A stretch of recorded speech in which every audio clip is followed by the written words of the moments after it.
Salut, c'est Mario. Le but de cette chaîne, c'est de vous aider à améliorer vos performances en matière de vente, d'expérience client et de leadership. Et pourquoi ces trois domaines? Parce qu'ils touchent deux choses qui me passionnent vraiment, les personnes et les processus. Deux choses sur lesquelles vous avez beaucoup d'influence. Dans la vidéo d'aujourd'hui, je vais vous présenter un outil afin d'exécuter efficacement les choses que vous désirez accomplir de façon constante. On l'appelle la règle des 5. Si vous utilisez cet outil régulièrement, vous aurez la réputation dans votre entreprise d'être la personne qui sait exécuter les choses, celle qui peut toujours exécuter et performer quand on lui donne une tâche. Quand je suis consultant auprès d'entreprises et après avoir fait des projections et déterminé aussi leur chiffre d'affaires, leur objectif, je dois aussi trouver la façon de les aider à faire produire davantage. Si vous allez chez un marchand et qu'il obtienne une performance de 1x par exemple et que vous voulez les faire passer à 2x, vous devez donc les aider à trouver la capacité de produire ce fameux X supplémentaire. Supposons qu'une grande partie de la solution serait due au fait d'embaucher 3 nouveaux techniciens. Auparavant, je me présentais, je faisais un plan pour le directeur et je disais il faut vraiment engager 3 techniciens. Je revenais 2 semaines plus tard et là, le directeur me disait quoi? Ben, j'ai pas pu embaucher de technicien. Donc, déjà, je savais que le plan avait échoué. Évidemment, j'en restais pas là et je leur demandais, monsieur, madame le directeur ou la directrice, qu'est-ce que vous avez fait pour embaucher des techniciens? Ils répondaient quelque chose du genre, j'ai passé une annonce. Je lui disais, parfait, vous avez passé une annonce, c'est tout ce que vous avez fait? Vous voyez, je me doute de ce qui s'est passé. Il a peut-être reçu quelques appels grâce à l'annonce, mais l'annonce n'a pas en fait attiré les gens qu'il désirait et en 2 semaines, il n'avait embauché personne, juste passé quelques entrevues avec quelques personnes. Alors, il a abandonné. S'il avait appliqué la règle des 5, il ne serait probablement pas dans ce pétrin. Si vous voulez accomplir quelque chose, que ce soit dans la vie ou bien dans les affaires, je vous suggère fortement d'appliquer la règle des 5. Comme le dit le dicton, enfin, je pense, 5 c'est bien, mais 10 c'est bien mieux. Si vous voulez atteindre un objectif avec quelque chose de très spécifique, comme disons par exemple, embaucher des techniciens, vous devez faire au moins 5 choses pour le faire et l'exécuter. La règle des 5, c'est un outil très important parce qu'il va y avoir des moments où vous serez bloqué. Ce n'est pas vrai. Pas si vous utilisez la règle des 5. Vous devez penser en fait que pour obtenir un résultat et être très cohérent et exécuter à chaque fois, vous devez avoir plus d'une façon d'avancer dans la direction que vous désirez. Vous devez créer un élan. Si vous faites 5 choses pour accomplir une chose, vous créerez cette dynamique et toutes ces 5 choses vont fonctionner ensemble. Allons faire quelques exemples ensemble pour que vous puissiez voir de quoi je parle et voir aussi combien c'est facile. Pour commencer, asseyez-vous quelques minutes et pensez à une tâche que vous voulez exécuter et faites une liste des moyens d'accomplir cette tâche. Notre premier exemple va être le besoin d'engager des techniciens ou pour vous, ça pourrait être à peu près n'importe quel poste dans votre organisation. Si vous occupez un poste de gestion, vous avez probablement été confronté à ce genre de situation. Pour notre exemple, j'ai besoin d'embaucher 3 techniciens.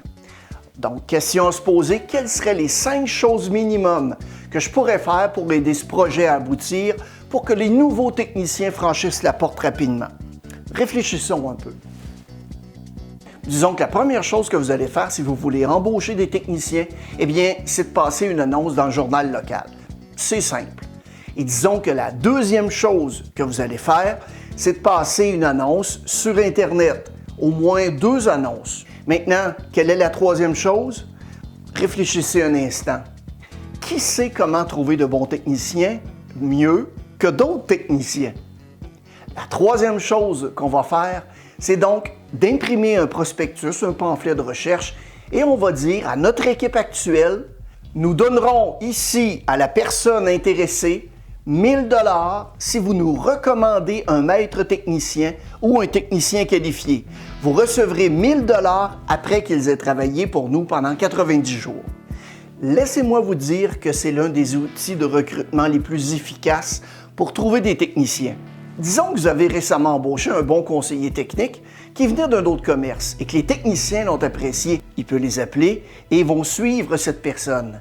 Les techniciens aiment suivre un bon conseiller technique. Maintenant, vous avez vos 3 premiers éléments. Qu'est-ce que vous allez faire d'autre? Je sais, on va donner une récompense à la personne qui vend des outils ou une de ces personnes, un fournisseur. Ces gens savent où les techniciens aimeraient changer de place et où ces personnes sont au chômage. Alors, on va lui donner 1 000 $ s'il nous envoie un bon technicien, toujours en respectant la règle des 90 jours. Enfin, la 5e chose que vous pourriez faire serait d'aller à l'école technique ou bien à n'importe quelle école professionnelle locale ou collège communautaire et de vous porter volontaire pour recruter. Cultiver vos propres techniciens, c'est peut-être quelque chose que vous devriez faire de façon constante de toute façon. C'est votre règle des 5. Si vous pensez à des moyens encore plus simples et efficaces de recruter, comme afficher une vidéo, une annonce dans les réseaux sociaux de votre établissement ou des collègues, bien allez-y. Ce qui est bien, c'est que vous pouvez utiliser cette technique sur à peu près n'importe quoi. Vous pouvez le faire avec les conseillers techniques, vous pouvez le faire pour recruter n'importe qui. Donc, vous avez l'idée que toutes ces choses, en un seul effort, vont créer une certaine dynamique et vous allez obtenir, bien évidemment, plus de résultats. Et c'est drôle, vous passez une annonce dans le journal, puis l'un de vos techniciens va appeler un copain d'un autre magasin et il dit « Oui, j'ai vu l'annonce, mais il n'a jamais appelé. » Mais maintenant, cet appel téléphonique va l'inciter à appeler, à remplir un CV et à se présenter chez vous. Toutes ces choses qui fonctionnent en synergie ensemble sont probablement ce qui va créer un résultat plus rapide et vous rendre très efficace dans ce que vous faites. C'est un exemple de la règle des 5. J'ai fait cet exemple l'autre jour avec un manager. Il voulait vendre 200 alignements automobiles. C'est un objectif qui est assez important à atteindre. On a discuté de la façon de les vendre. Et la première chose qu'on a fait fut de rémunérer les techniciens qui aident à proposer, à vendre les alignements. On leur donne un bonus quand ils remplissent la fiche d'inspection. La deuxième chose qu'on a décidé de faire a été d'envoyer un courriel, un email marketing à notre base de données avec un spécial sur l'alignement. Sauvez vos pneus, améliorez votre consommation d'essence, etc.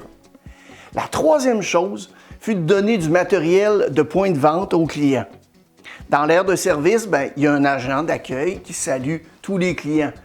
C'est donc là l'occasion de leur remettre du matériel d'aide à la vente. Ainsi, on leur a remis une feuille soulignant notre prix spécial sur les alignements d'aujourd'hui et parlant des avantages de la réduction, de la consommation d'essence, etc. On a aussi souligné qu'il y a 1 millier de nids de poules dans la ville où est-ce qu'on habite. Et puis on a aussi également joué un jeu avec les conseillers techniques. On avait une espèce de tableau triangulaire et chaque fois qu'ils vendaient un alignement, ils marquaient leur nom et on mettait un montant dans le pot. Les 3 conseillers qui vendaient le plus gagnaient un pourcentage de ce pot à la fin du mois. Un jeu comme celui-là est très motivant pour les conseillers techniques. C'est un jeu amusant qui va les aider à se souvenir et toujours à penser à la vente. « Hey, il y a cette somme dans le pot. » Qui va gagner la cagnotte? C'est un jeu qui est très amusant. Notre 5e activité est basée sur le jeu de rôle.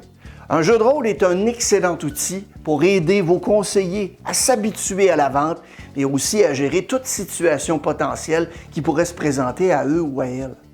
Vous pouvez par exemple organiser un jeu de rôle sur la façon de vendre un alignement, de le proposer lors de vos réunions matinales.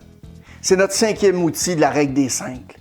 Maintenant, 1 mois plus tard, mon client avait dépassé les 200 alignements pour le mois. C'est très efficace. Ça marche à tous les coups et c'est un outil formidable à mettre dans votre coffre à outils. C'est l'analogie clé de la règle des 5, mais ça marche pour tout. On pourrait faire comment faire entrer votre enfant à l'université. On pourrait faire comment économiser 50 000 $ pour un acompte pour une maison.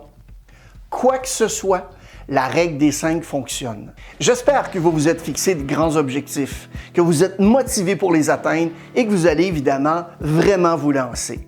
Succès garanti, vous devez réaliser que la cohérence est la clé. La constance est cruciale et c'est la chose la plus difficile à mener. Rappelez-vous que la vie est un marathon et rarement un 100 mètres. Merci beaucoup d'avoir regardé la vidéo et n'hésitez pas à la partager à vos connaissances, Abonnez-vous à notre chaîne si ce n'est pas déjà fait. On a toutes sortes de nouveaux trucs et astuces qui sortent chaque semaine.